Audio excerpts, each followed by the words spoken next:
دعوت و تبلیغ کا کام جہاں تک ہے، مروجہ جو تبلیغ ہے، جو رائج ہے طریقہ کار، جس میں 3 دن 10 دن 40 دن اور 4 مہینے، تو مروجہ دعوت و تبلیغ کا اس طرز پر رہ کر کے کام کرنا بھی دین ہی کا کام ہے۔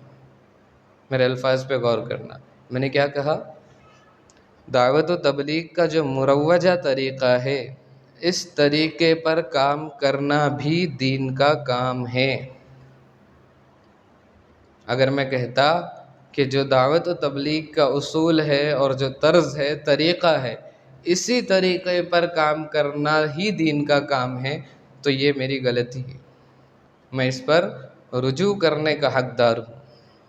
ایسی بات کہنے پر مجھے رجوع کرنا چاہیے کہ دعوت و تبلیغ کے مختلف شعبے، بھئی ہر وہ چیز جو بندوں کو دعوت دین کی طرف لے آتی ہے، ہر وہ چیز جو دین کی تشہیر کرتی ہے، ہر وہ کام جس سے دین کو راستے ملتے ہیں کام کرنے کے، وہ ہر کام دعوت کا کام ہے۔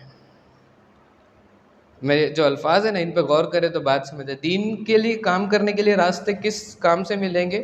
اگر ہمارے مجاہدین اپنا کام کر رہے تو دین پھیلانے کے مزید راستے بنے گے۔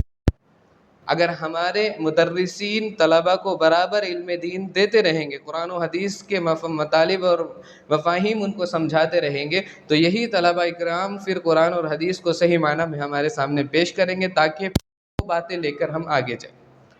تو یہ ایک مستقل دین کا کام ہے۔ دعوت و تبلیغ میں عوام اور علماء دونوں، خواص اور عوام مل کر کے کام کرتی ہے ماشاءاللہ۔ تو یہ جب مل کر کے مختلف علاقوں میں جا کر کام کرے گی تو انہیں دعوت کس بات کی دینا ہے، یہ سمجھانے کے لیے بھی تو قرآن اور حدیث سمجھنا ضروری ہے۔ آپ کہیں گے کہ ان کے ساتھ بھی تو علماء ہوتے ہیں، تو یہ علماء آتے کہاں سے؟ یہ علماء ہی تو مدارس سے آ رہے ہیں۔ اگر مدارس کو دین کا کام نہیں کہا جائے گا تو پھر دعوت و تبلیغ کی کمان کس کے ہاتھ میں رہے گی؟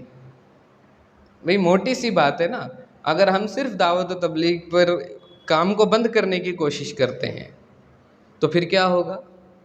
دین کے تمام شعبے آپ بند کر دیں، دعوت و تبلیغ کو ہی چلنے دیں، پھر یہ کمان سنبھالنے والے علماء کہاں سے ملیں گے؟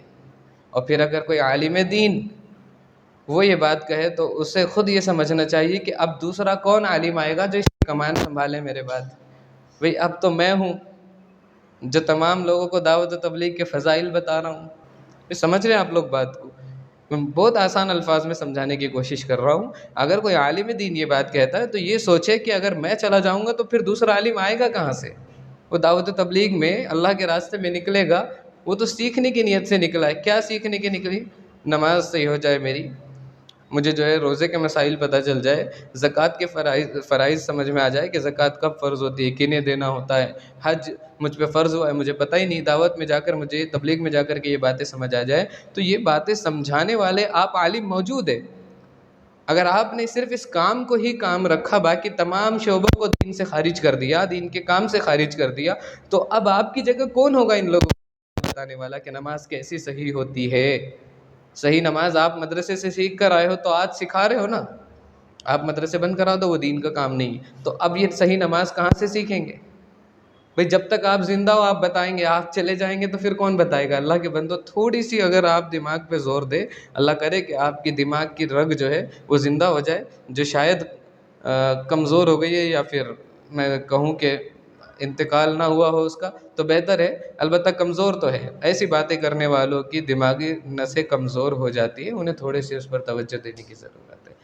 اس کے علاوہ کوئی بات ہو تو بتائے۔ دین دعوت و تبلیغ کا کام یہ ایسا عظیم کام ہے کہ جس کی برکت سے اللہ نے عالم اسلام کے اندر کہیے یا یوں کہیے کہ پورے عالم، صرف خاص عالم اسلام نہیں، عالم غیر اسلام بھی جو ہے وہاں پر بھی دین کی دعوت کو پہنچایا ہے۔ بڑا عظیم کام ہے، اور اس کام میں جو لگے ہوئے احباب ہیں وہ بھی لائق مبارکباد ہے۔ اللہ تعالیٰ ان کے لگنے کو، لگانے کو اپنی بارگاہ میں شرف قبولیت کا مقام نصیب فرمائے۔ یہ بڑی عظیم خدمت ہے۔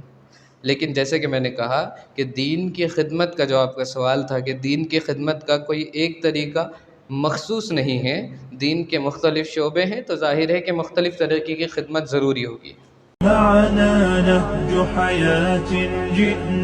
تبصرة عن كل ضلال. أعددنا بضع